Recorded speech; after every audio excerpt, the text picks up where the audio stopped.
In the city of big shoulders, one chef stands tall.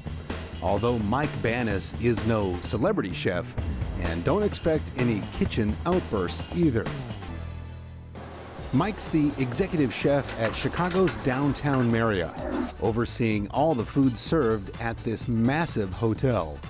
It's a title that doesn't attract the attention of Windy City foodies more interested in small scale, but it's their loss. Our philosophy is really just very simple. It's about cooking simple, fresh, chef-crafted food. All of that might not seem possible at a hotel that serves upwards of 1 million meals a year. From butter to broth, acquiring ingredients for a massive hotel chain is actually easy.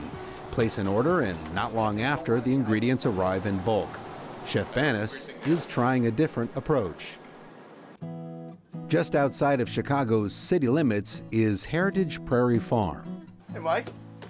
What's up, bro? How you doing? Good. How are you, man? Heritage Prairie is one of several farms in the Midwest that provide the hotel with fresh ingredients.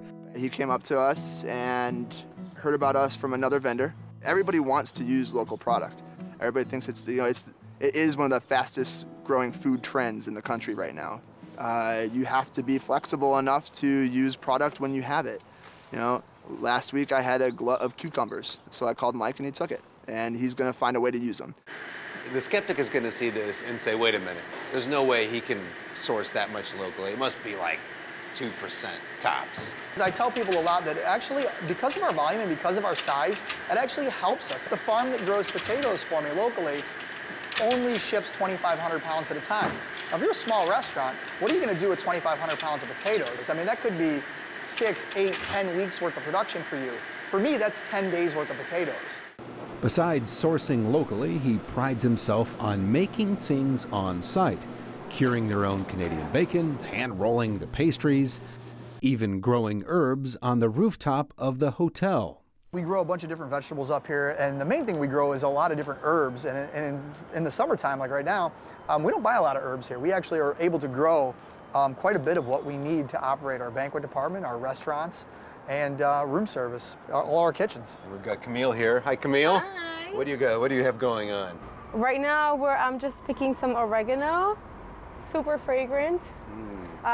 This will be used in the banquet kitchen, some chicken or something like that. Let's do this. But to prove this isn't just a marketing ploy, we end up 9 stories above the city streets, suited up to see what he's most proud of. I've got about 500,000 honeybees up here making honey for us. 500,000 honeybees. That's insane. You know what's surprising is that the bees do exceptionally well here. We find that compared to beehives that are in more rural settings, we actually yield a greater amount of honey here. How much honey are you going to get out of these?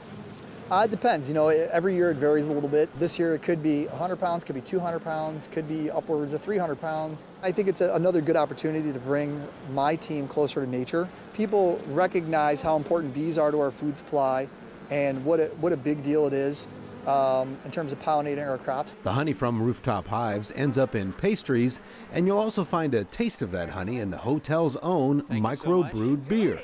Where else in Chicago are you going to get Rooftop honey wheat beer? There's only one block in the entire world that sells it, and they happen to have put our Marriott Hotel on that block. You know, we started out making a handful of kegs here and there, and now we make over 125 kegs a year of this beer.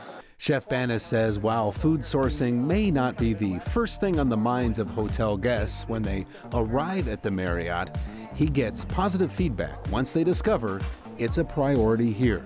It's a little bit of extra work, but it's not a ton of extra work, and certainly the little bit of extra work that it is definitely well worth it in terms of the quality and the flavor of the products that we get and we're able to serve to our guests, and frankly I think our guests are worth that little bit of extra effort.